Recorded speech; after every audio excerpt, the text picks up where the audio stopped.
So I'm saying to you, when God wants to bless you, He gives you vision. And you've got to see something. Now listen, you can study the Bible forever and never see anything. We got seminaries graduating Bible students that are a waste of time.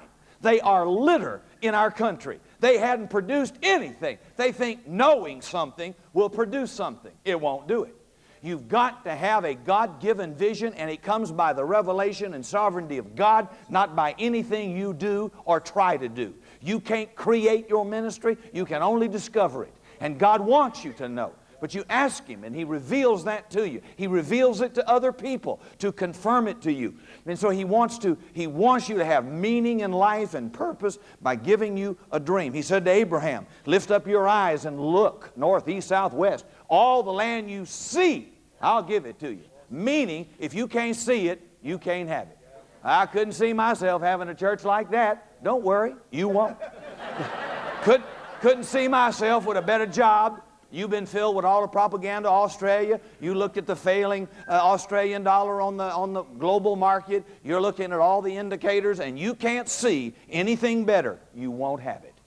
Everything we enjoy, the 747-400 I flew over here on, was once a dream and a bicycle maker's plant. And everybody laughed. I only flew 39 seconds or 50 seconds, and everybody laughed. But now it's hauling everybody everywhere in the world. Somebody laughed at the car. Somebody laughed at electricity. Somebody laughed at everything that you enjoy today. But somebody saw it before it ever became a reality.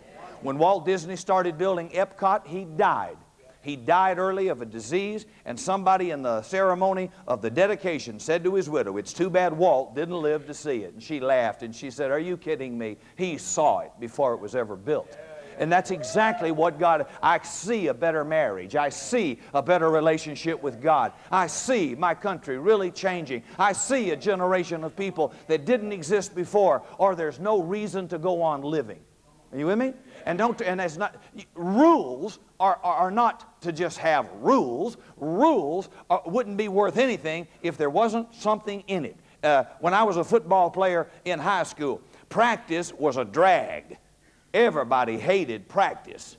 But if you took the game out of it, practice wouldn't mean anything.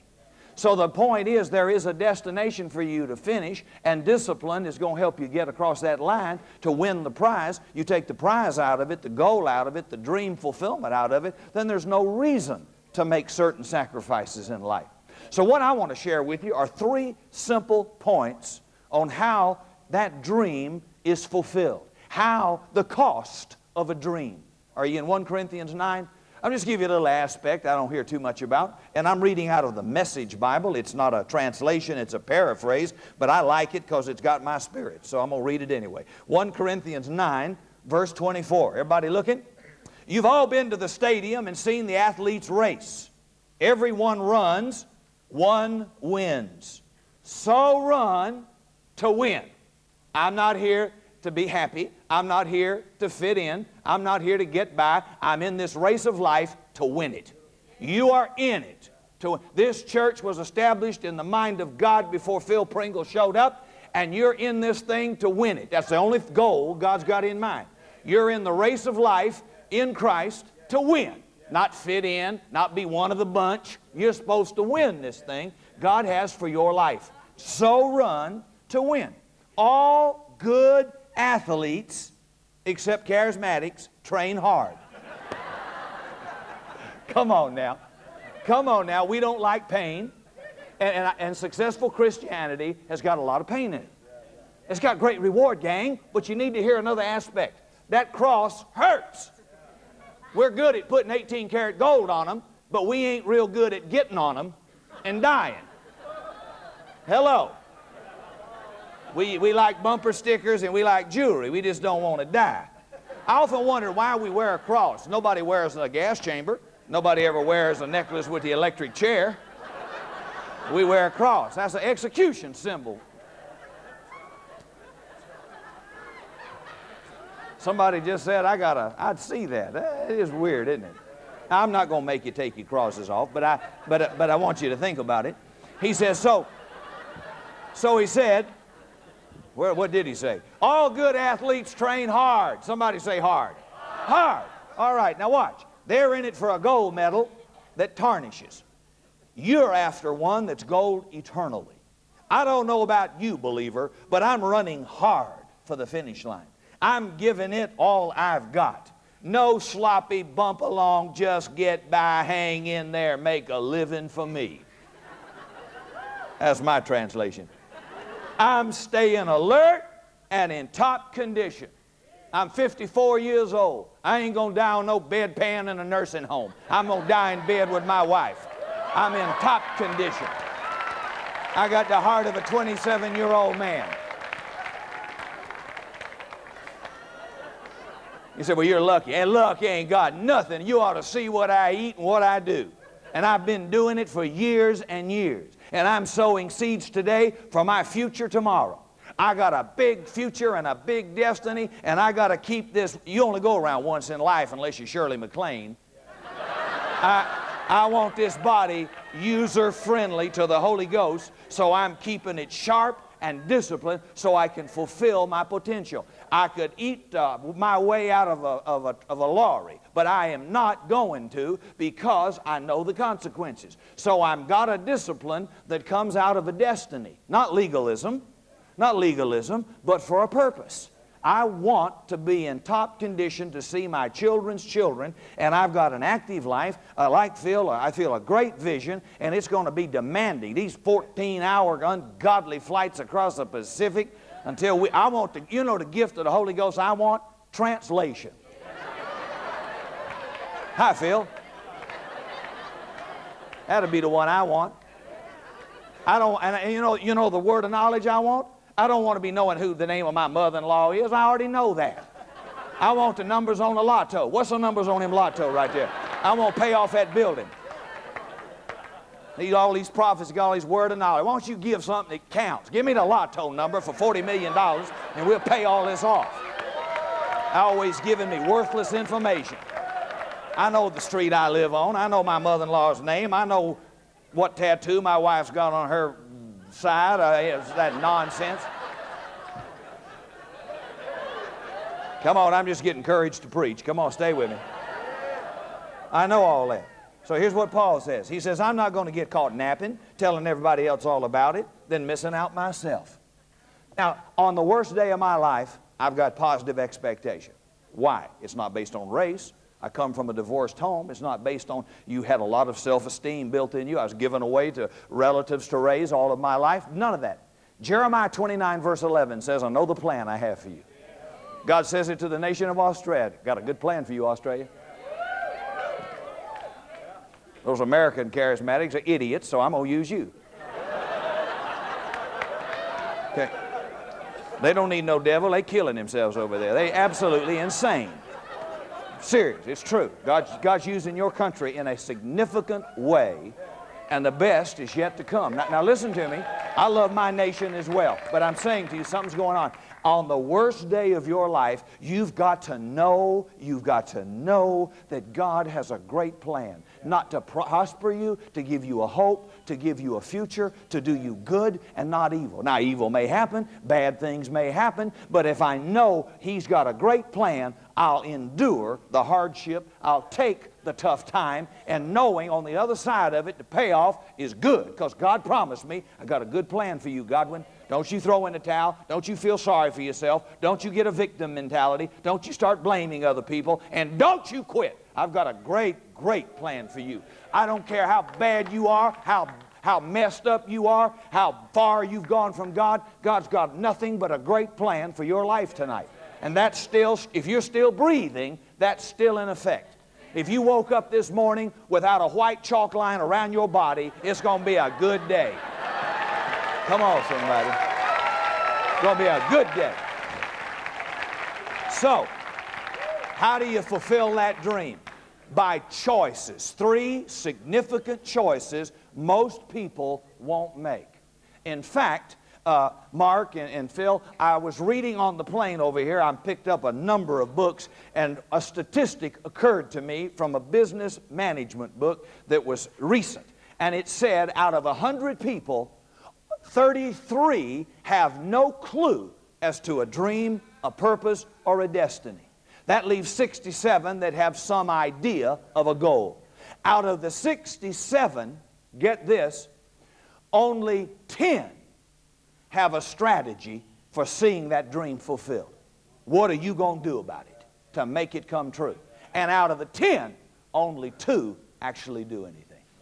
So is it any wonder most Christians don't fulfill their purpose in life? They go to heaven, but they don't fulfill their purpose. Now, the issue is running to win. So here's what winners do, losers won't do. They make 3 choices, and that's my message. Number 1, they will pay a price other people are unwilling to pay. They will pay a price others are unwilling to pay. Remember, the value of a dream is what you're willing to pay for it. A lot of people want a David Jones shopping experience at a Kmart price. It ain't going to happen, folks. There are no markdowns, there are no sales, there are no bargains. I hate it. Charismatic Christians go in, well, I'm a Christian, can I have a discount? That's the we think charity, we think discount, we think poverty, we think weak, we think tail, not head. Come on, we're not a charity. The Catholics made you a charity. God made you a profit-making business, a kingdom. You're supposed to bless the nations of the world. If I'm just bumping along, always in need, I ought to be a charity. I do charitable work, but I'm not a charity. I'm income producing. I make more than I need so I can bless and enrich and help other people. Not only as a person, but you as a church. I'm not a charity. So people in the world look down on us as, well, when everything else fails, become a Christian. That's about the mentality. Instead of us succeeding in race, succeeding in sports, succeeding in media, succeeding in art, succeeding in business by good ethical standards and principles and doing something significant in the earth. Now we just say, oh, I'll fly away. You need to, because you got such a pitiful life. You ain't got nothing to live for. You got no happiness, no joy. Your marriage is going to hell. You got no hope. I got people. You're all messed up, and you're hoping for a quick escape out of your problems instead of being an overcomer and being productive to help other people in life. So I want to help change the world. I want to change people. I didn't come to fit in. Didn't come to get invited back. Didn't come to make you happy. I came to make a statement. Are you with me? And that's exactly why God made you. You're an original. Don't be a copy of somebody else. You are an original. So they pay a price. Here's what Jesus said. Unto whom much is given, much shall be required. Oh, God, use our church to help change this nation. All right, but here's what's happening, Jack. When He does, the price goes up. And the price goes up not only from the leader, it goes up to the band, it goes up to the folks who worship, who steward, who serve. It goes up on everybody. I was with Tommy Barnett, Phil, in Phoenix the other day, and I preached at the Dream Center. Then he had me go over and preach in his church. He's 60 years old. He said to me, I've never had a greater moment in my life than the Los Angeles Dream Center. He said, and the biggest offering in our church in Phoenix, wealthy people, he said, is $200,000, the largest one-time check I've ever gotten in my life. I was shocked. I thought it would be with actors and movie people. I thought it'd be much higher. When he started the Dream Center in L.A. to touch a city, he said, I've had over 5 gifts of $1.5 million, one check. Boom, boom, boom. He said, I've never had a greater moment in my life. Then he said this, and I've never had more problems. See, unto whom much is given, much shall be required. Do you know why marriages quit growing? You know why churches quit growing? You know why everybody in business quits growing? You know why your relationship with God quits growing? It ain't because the demons got bigger.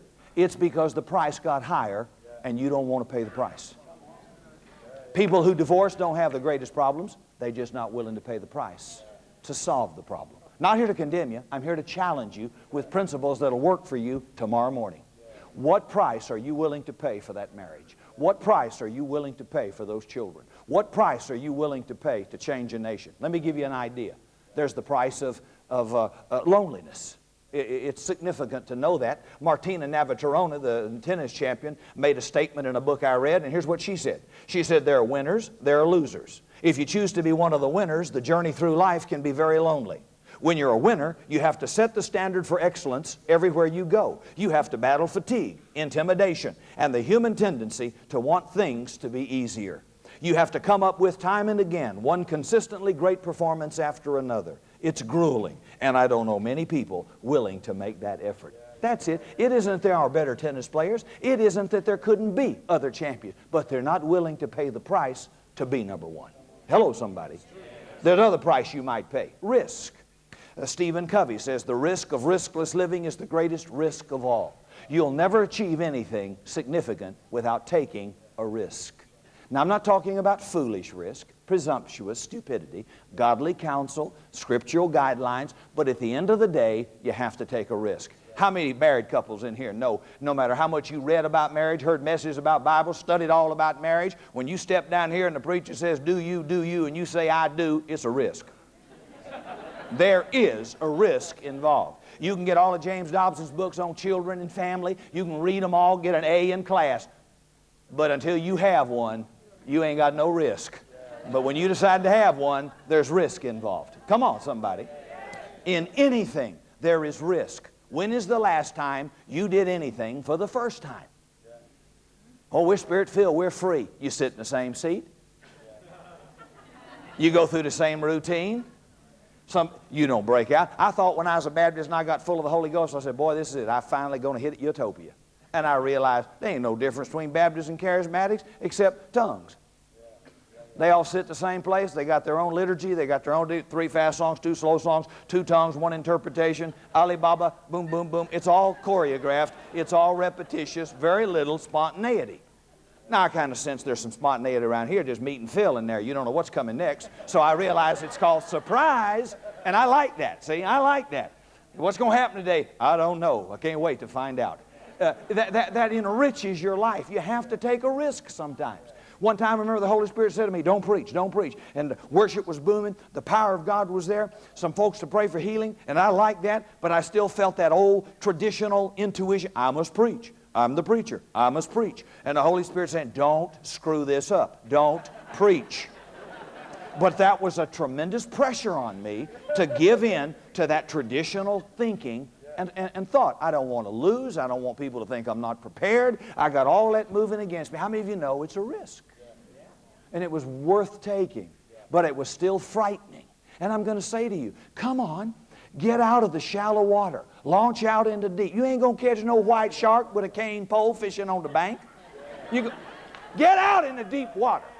You're going to have to borrow that money to build that building. You're going to have to let go of the security of that job because God's called you into the ministry. Everybody that's accomplished anything has had to take a chance and risk.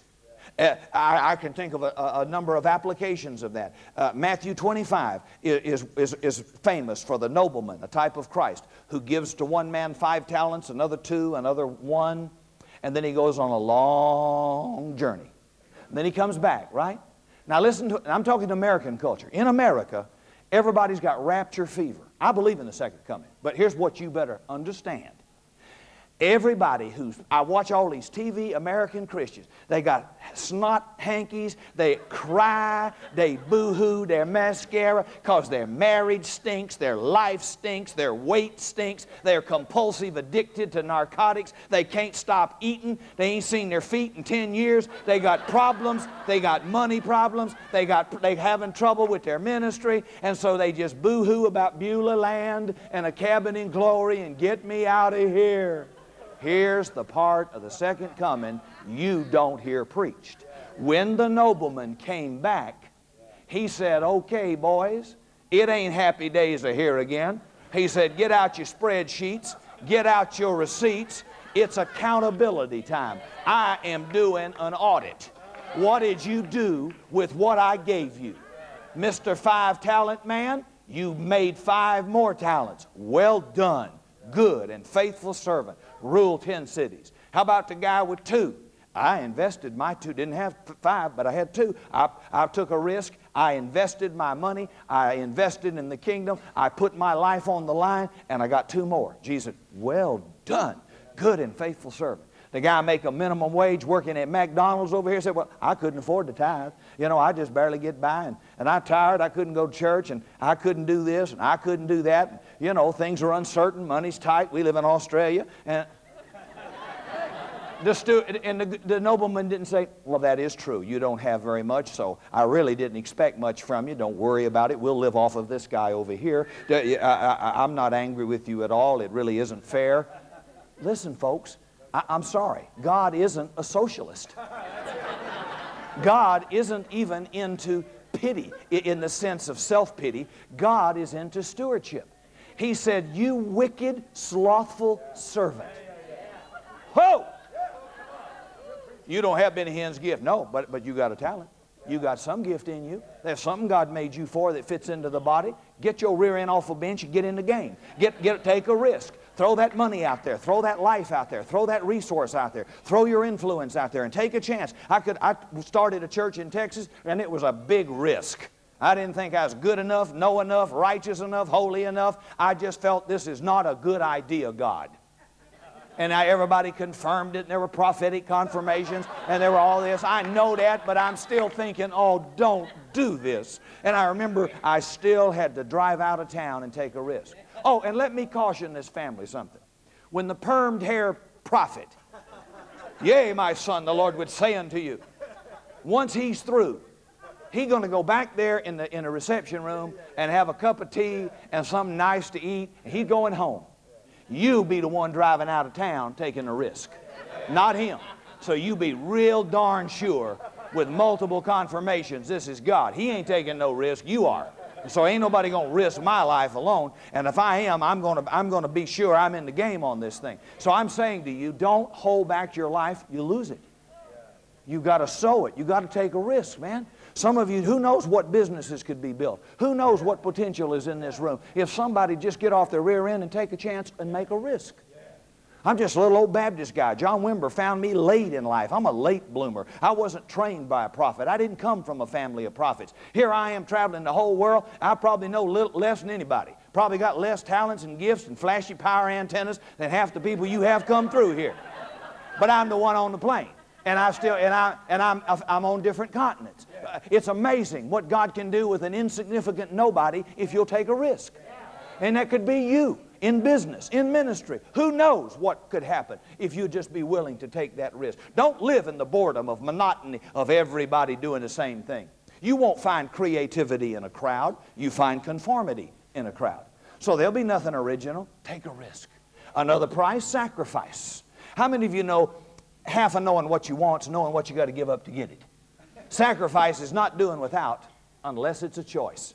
It's what you willingly give up. President Nelson Mandela, whom I had the distinct pleasure to meet in March and speak to his cabinet at Ray McCauley's celebration, a great privilege to meet a great man, spent 27 years isolated on an island off Cape Town called Robben Island. He was a promising young attorney, well-to-do, marriage, political involvement, and he wanted to bring down apartheid. It was unrighteous, it was unjust. So the government put him in prison to take him off the market, and nearly 30 years of his life was taken from him. He lost his marriage, he lost his health, lost most of his eyesight. Precious, sweet, non-bittered man who is now president of a nation. But at what price? Apartheid came down. At what price? Civil rights. Martin Luther King brought down prejudice against the black man. Couldn't eat in the same restaurant. Couldn't ride in the same bus, even though you're sick. Couldn't vote just because you're black, although you pay the same price and you're born in the same country. He said, this isn't right. I'll fight it. And it cost him his life. And he overthrew the laws of the government and had them changed. But at what price? What I'm saying to you, if you can see this, is if you want a great destiny, you're going to have to step up to the bar, fella, and pay a price. You're going to have to sacrifice. You're going to have a little bit of loneliness. It's not always going to be fun, and there's going to be a lot of sacrifice in it. Every new level of growth requires a new level of sacrifice. When you stop making sacrifice, you stop winning and you stop growing. Paul said, I die daily. Time to die again, folks. I want to feel good, but sometimes you got to die. I'm a passionate man. I love to feel good. Don't misunderstand. But there are moments in your life and destiny when the pain will be intense, when you'll think you're going to die and you're willing to die. One thing charismatic preachers in America will never bring up because they're afraid to offend anybody and it might hurt the offering. Then they overcame the accuser of the brethren, that old devil, the deceiver, by the blood of the Lamb, by the word of their testimony. And all them old Pentecostals, his teeth don't meet, lights on, nobody's home, brain dead, waving their hankies out there. Hallelujah, hallelujah. And they never quote the last one. And they didn't love their life unto the death. And half the Pentecostals, including the preachers in America, love their gold and love their reputation and love their life, and they will sell out a bad doctrine in order to keep their ministry going at any price. You can't beat a man when you're more concerned about preserving your life than beating the enemy. Now, if I count myself, you know when I'm bad to you? When I don't care if I die, and I'm committed to kill you. And I don't care if you hurt me. I don't care if you, I don't care. In fact, to stop me, you're going to have to kill me. I become a significant threat to you. Hello. Hello. Well, see, now, I want to feel good, and I enjoy the joy of the Lord in celebration. Some people think I don't. I absolutely do, but that won't change anything. I've got to get you tough enough for the hard times in a marriage, when the wife says, I want a divorce, or when problems come with the children, or when the ministry isn't going well, when the business isn't going well, and you want to give up on life. See, I want to encourage you. Don't you throw in the towel. You be willing to make some sacrifices. Another price is responsibility. Winston Churchill said, the price of greatness is responsibility. You heard about two little boys talking about surgeons and why they wear masks during operations. One little boy said, I think it's because if they mess up, they don't want to be identified. Probably true. Remember when Adam sinned and the Lord says, what have you done? And Adam said immediately, the woman you gave me, she was defective. He wasn't going to take any responsibility, was he? No, it wasn't his fault. See, you people in this room, in my church, this church, any church, if you're going to blame everybody for your lousy attitude, blame everybody for your lousy life, in order not to change, your life will never win. Ever. You must take responsibility. If that marriage is going to turn around, you have to take responsibility. If the ministry is going to turn around, I have to take responsibility. If I'm the head of it, it's my life. My daddy can't make me a bad man. He can abuse me, reject me, never esteem me, but he cannot make my life bad. I will choose to respond negatively to him. I will choose to harbor bitterness and unforgiveness. I will choose my very destiny. Jesus said, I set before you life and death. Choose life. I set before you blessing and cursing. Choose blessing. You are what you are and where you are in great measure by your personal choices you've been making right through life. If you've got a victim complex, there's no hope for you. If you don't like your miserable, messed up life, then start by saying, Lord, I am responsible. If you'll cry for mercy and take responsibility, God's grace will engulf you. He will give you help. He will send help to you. He will rush angelic support. He will overcome age, obstacle. He'll make the sun stand still. He'll open the Red Sea. He'll open the womb of a 90-year-old. He'll do whatever it takes to fulfill that dream when you take responsibility and you cry out for mercy and grace. But as long as you blame everybody, well, there's that. I've been in 4 churches, and listen, if 4 people call you a donkey, buy a saddle. I got one pastor friend been married to 4 women, and all the women were bad. After the 4th one, I said, I think you have a significant problem. Come on, somebody. You're not. You know why we don't want to take responsibility? Because we have to change if we do. And we don't want. He who isolates himself seeks his own desire, rages against all wise counsel. We don't want to change. We want to blame others. So I'm going to tell you, I don't care if you're Australian. I don't care if you're a white honky from southern Alabama. I don't care if you're black African. I don't care if you're Aborigine, Korean. You are a mess by choice. You are a mess by choice. And if you will believe the Lord's goodness and grace, He will give you power to change. If you can say, I am the man. I am responsible. I am a sinner. Help me, Lord. And He loves to help you. Amen. If you're proud, He resists you. So take responsibility. Pay a price others unwilling to pay. Choice number 2. Winners make hard decisions. Losers are unwilling to make hard decisions. You know, losers know what to do, but they lack the courage to do it. It's uncomfortable. It's unpleasant. It's distasteful. It's not popular. But the winner does it anyway. The only difference in him and you is choice. He just chose to do what he really wished he didn't have to do. Anybody in here ever do a right thing and you didn't want to do it, but you did it anyway? To obey is better than sacrifice. See, God loves the fact that you did it anyway because it's right. If I did what I ought to do when I felt like doing it, I wouldn't even have got out of bed today. I couldn't live my life by feeling. It's a poor navigational aid. But if you do it because it's right, you'll win in life every single time. So you can't not make hard choices. Think about Abraham, Hebrews chapter 11. It says he went out not knowing where he was going. How do you sell that to your wife? He lives in an affluent city, Ur of Chaldees. I mean, this is Melbourne, this is Sydney, metropolitan area, the southwestern quadrant of Iraq. He's not Jewish. There's no Jewish nation. There's no Israel. It's just an old stupid, dumb, sand-snorting Iraqi named Abraham. And God shows him mercy and grace and speaks to him. And he believes God. And God imputes it to him for righteousness. And God takes that man and takes him out of an affluent family, out of the wealth of his city, to go out in the desert with camels. And his wife saying, "This is it? We're going what?" I mean, can you imagine how this must have gone down back then? How many of you think that'd be a hard choice? Well, honey, he said, "I'm going to be the father of many nations." I mean, she's 90 years old. She's 40 miles of bad road. He's 100. It ain't looking good. You know what I'm saying? The Tulsa prayer tower ain't going to help this one out, buddy. It's going to take a miracle. I mean, old mama is dead. No daddy's dead. And God's telling them you're going to have nations, and she's in menopause. This is our God, folks. He loves impossible situations because he gets all the glory, right? And if he made you a promise, it don't matter how old you are, it doesn't matter what the circumstances are. God will override any one of them to make it happen. But you've got to make the tough choice. And Abraham made it, and because he did, we know his name.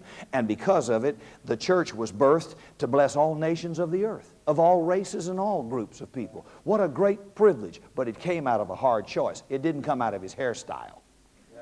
It didn't come out of the fact he had so much Bible memorized. It didn't come out of the fact of his prayer life. I think all those things are important. But boy, I've been in this business long enough to know God don't choose on that basis. He even chooses people I don't like. Come, be honest with me. He blesses people I don't like. He uses people I wouldn't use. Peter left the ministry. Peter cussed. I mean, after 3 years with Jesus, he cussed. Imagine what he was before Jesus found him. He was a bad dude. He's still cussing. I mean, and God uses him to preach the big conference. Day of Pentecost. Who they going to choose? Peter. Up front. You got prime time. CNN's covering the whole deal. Well, we wouldn't even let that guy into convention. God used him to preach. God sends 2 spies to a hooker's house. Rahab the harlot. And she gives them a Bible study. Your God, God has given you this land, and the fear and dread of your God is all. And they're sitting there being inspired by faith from a hooker. I mean, God, boy, when he picks people we wouldn't pick, which is why he succeeds and we fail. We pick the pretty boys. We pick oh, he's got a nice IQ. Oh, he's memorized many Bibles. Oh, he has such a stainless life. Oh, he will be a great vessel. And God don't even use the guy. Some old guy got a Bud Light, still cusses a little bit. God uses him. I offend a whole lot of people. Cuss a little bit, irreligious, not irrespiritual, irreligious. I can't believe it. People wiped me out 20 years ago. I'm still alive. I'm still kicking. I'm still going. See, and nobody, you can't cool me off. I mean, you can't. Well, we'll just vote you out. Vote me out. If God votes me in, I'm in. If God says you're a voice, you're a voice. Ain't nobody can stop you. You know what I'm saying? Oh, Brother Rick, tell us about your prayer life. Well, I would if I could. It just happens. Happens crazy ways, strange ways, sometimes no ways. And I love this one, Phil. Oh, Brother Godwin, would you please put us on your prayer list? God's called us to the Philippines. Would you put us on your prayer list? Oh, I love. Who invented that? I ain't got no prayer list in here. There ain't nothing in here on this. And if I don't pray for you right now, by the time I have a cup of tea and a cookie back here, I done forgot you, okay? You're going to die. I ain't got no prayer list. Well, I'll build a successful... I'm going to tell you something. I ain't done any of that. No, I love God. I know how to talk to God. I can get a hold of God in 5 minutes. If it take you all day and 4 hours of praying to get him, you in bad shape, right? I stay hooked up. But God don't use people the way we think he should. And if you're hooked up into that, you'll miss great potential in people all around you, and you'll be offended. So, you got to make some tough choices. How about Esther? Esther's a young, promising little teenager, but she's in a racist country. She's in an Arab country. She's a Jew. She's a sojourner. She's a refugee. She has no father and mother. She's an orphan. She's a female. She's in the Old Covenant. No rights. I mean, this little puppy has got big-time problems. All right? She's got a lot against her. And the only relative she's got is a fundamentalist, right-wing, Bible-toting answer man named Mordecai. And he's mean as a snake. Have you ever noticed the more Bible you learn, the meaner you get? Isn't that awful? We lose grace. We're supposed to get more merciful, more graceful. So we don't grow grace. We just grow in knowledge, and knowledge puffs up.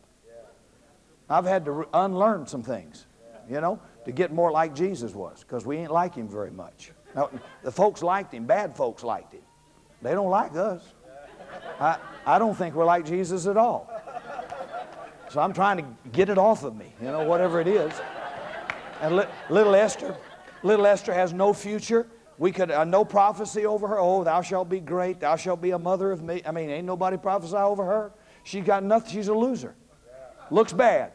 And one day there's a beauty contest. Well, she happens to be a foxy little chick. She's looking good. She got something going for her. She looks good. And it's all for a purpose. And one day, the king throws Vashti out the palace. He says, we need a new fox in the palace. We're going to have a beauty contest. This is my translation, Phil. Stay with it, okay? We're going to have sub-competition levels down there in 127 provinces.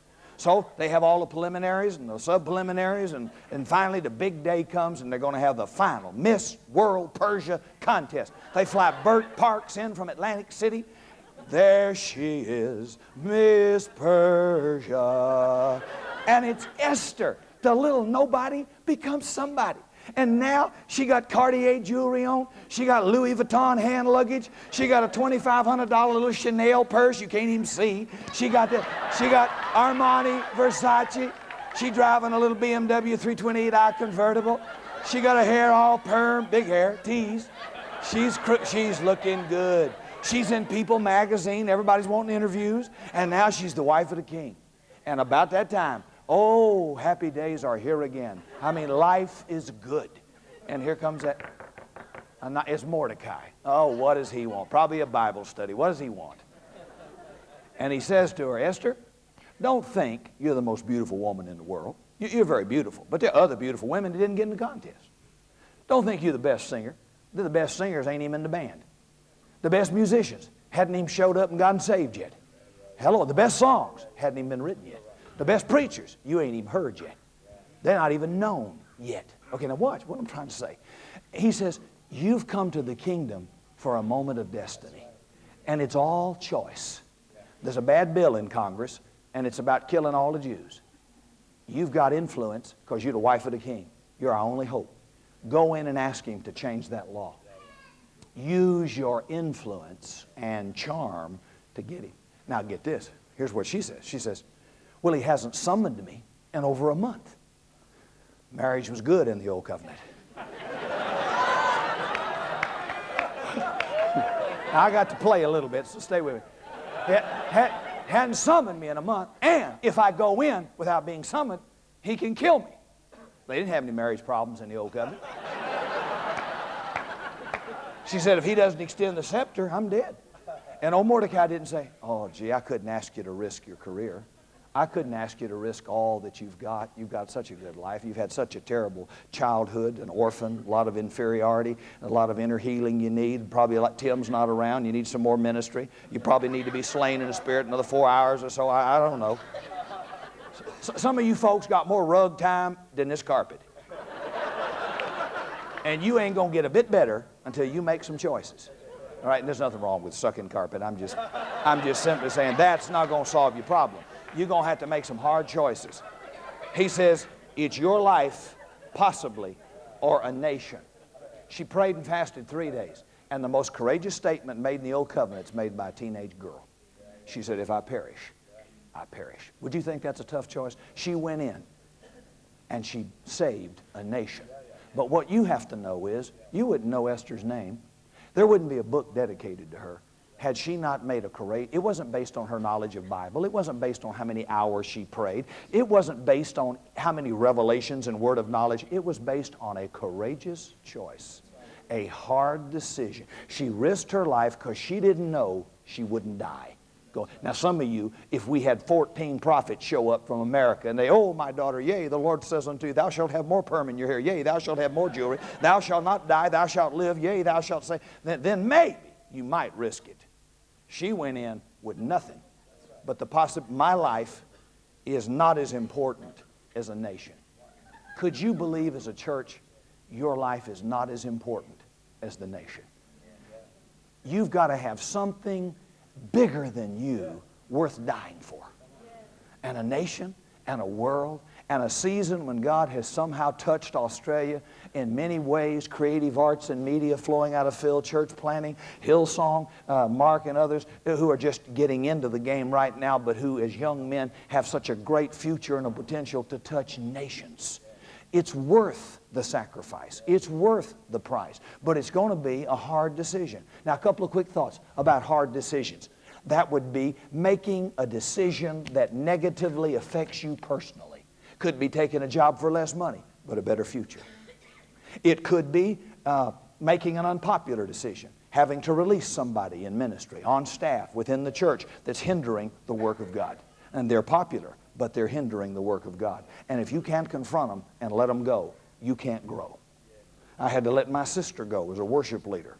I would have rather French kissed a constipated rhinoceros as to have done this. I mean, can we talk? I fired my sister. Brother, I would rather have given my body to be burned, walk naked through the church. That would have been easy. But I knew it was right, and when I made the hard choice, I caught hell. But the worship took off to a brand new level. It's never gone back. I've had to say to certain elders, you have no passion, you have no vision, you've lost you're coasting on a title. Give it back. Hard, because I love them. They're not mean men. They're not wicked men. Sometimes they're wicked people, but I'm saying it's even harder when it's somebody that's nice, been around a long time, but frankly, they can't cut it. And you've got to have the courage to make tough choices. Let people go. Take some chances. Are you listening to? It might be saying no to an engagement you're facing right now because that person's going to take you out of the will of God. Oh, maybe they're a Christian, but they're not headed where you are. And something in your heart knows it, but you want to hang on. Man, we've all been there. Oh, I know what you're feeling. But I'm saying if you can't make that tough choice, you're going to forfeit a great potential in your future. What choices are you facing right now that you know you need to make? Could be going on for further education. Could be leaving business to go in the ministry. Could be borrowing $250,000 to buy your first piece of land and start a ministry and get into ownership out of leasing. Hard decisions. Here's what Eleanor Roosevelt said. One's philosophy is not best expressed by words, but choices that we make. And she says, we shape our lives, we shape ourselves, and the process never ends until we die. And the choices we make are ultimately our responsibility. Isn't that true? We're having to make hard choices. When I got out, I was in the rock and roll business and I got saved. I mean, I got radically saved. And I didn't know much doctrine, but I knew that Jesus loved me. And I knew where I wasn't where I was supposed to be. And my wife said, if you go into ministry, I'll divorce you and I'll ruin you. She threatened me. She intimidated me. She loved me when I was a rock and roll star, but she didn't want any part of God. Now, I don't blame her for that. She married a rock and roll player. She didn't marry no Christian. I changed. She didn't. Are you with me? I'm not blaming her. There's no blame here. But she put me to a test. And then she said, I'll divorce you.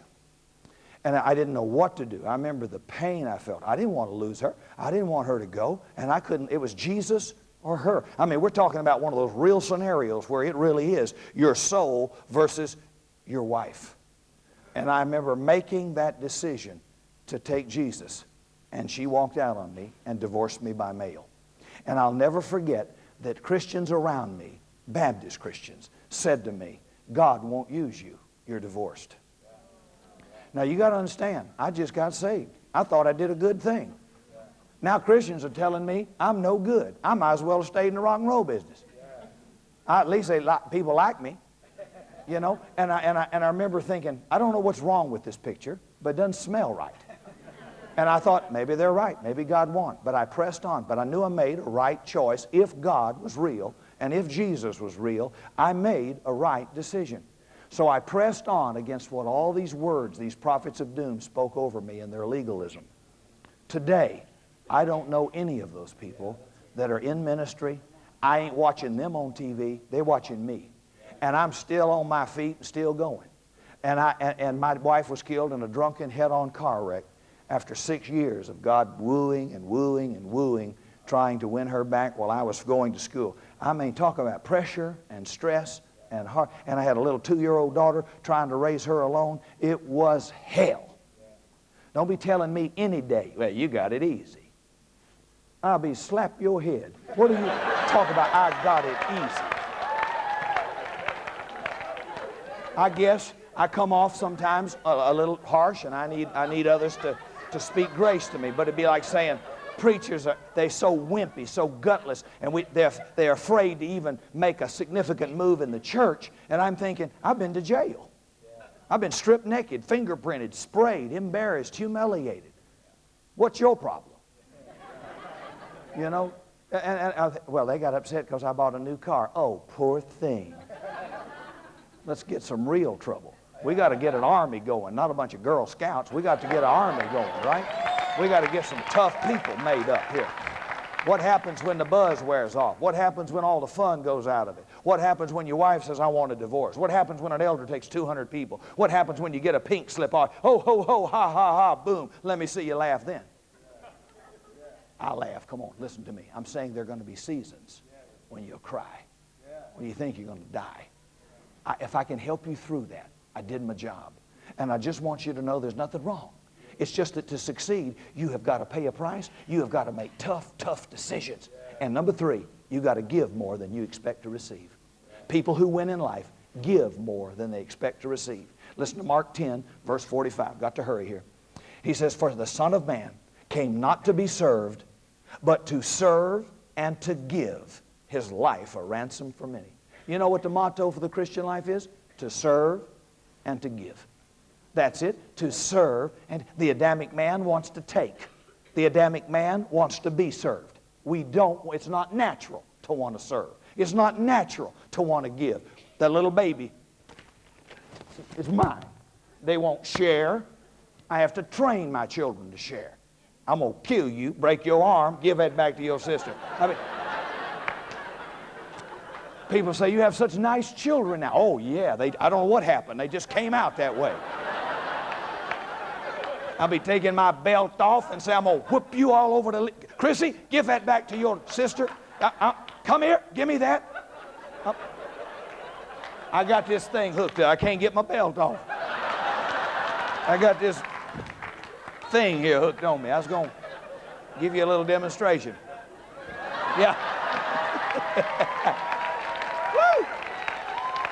So I'm a very patriotic father. I lay on the stripes and they see the stars. You know what I mean? We really... And I give that back to your sister.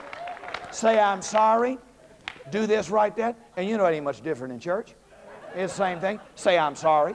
Repent of that. And boy, if you can't train them young, it gets hard when they get old and get saved and get into church, right?